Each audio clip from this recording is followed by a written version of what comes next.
This is a crazy story. Last week, we were told that the man who jumped over the White House fence sprinted across the lawn, completely unscathed. It appears to be undetected. Ran up to the front door of the White House, opened the front door of the White House, and we were told at that point he was subdued. It turns out now that the guy was not subdued as he went into the door. He either beat up or evaded the Secret Service guy who was supposed to be standing guard in the front hallway.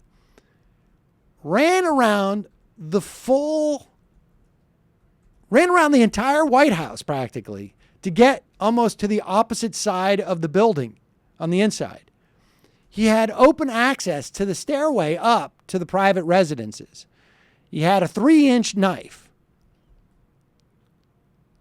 This is a guy who had been stopped by, I think it was Virginia police months earlier with an arsenal in his car and a map of Washington, D.C. with a line pointing to the White House. Apparently at that time, the state police had informed the Secret Service. Secret Service didn't do anything about it. Then this same guy, before he jumps the fence, a couple of weeks ago, shows up at the White House gate in his car with a bunch of hatchets in the car. And they still apparently didn't track this guy.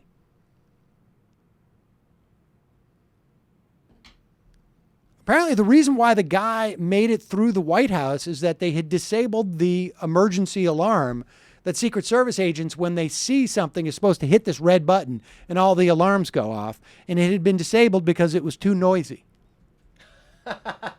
I'm not kidding. God. That's exactly. And then over the weekend, another story about I think it's fair to call it an attack on the White House. A gunman parked his Honda south of the White House on a lane on Constitution Avenue, 700 yards away, I guess, and fired a half a dozen shots at the White House that hit the White House. The Secret Service initially rushed to respond, hearing the gunfire. I remember this. But I guess the commanding officer said, "Stand down. It's just the backfire of a gun." And apparently somebody had tweeted, "I just saw a guy take shots at the White House with a sniper rifle."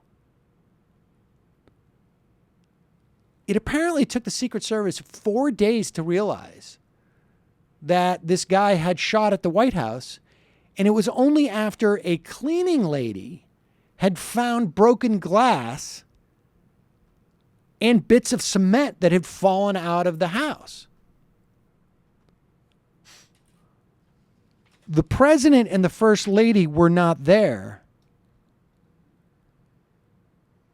but apparently Sasha Obama and Michelle Obama's mother were inside. God. President Obama has faced 3 times as many threats as any of his predecessors.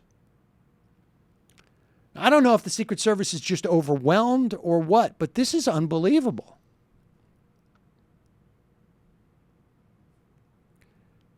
What if that guy had an RPG?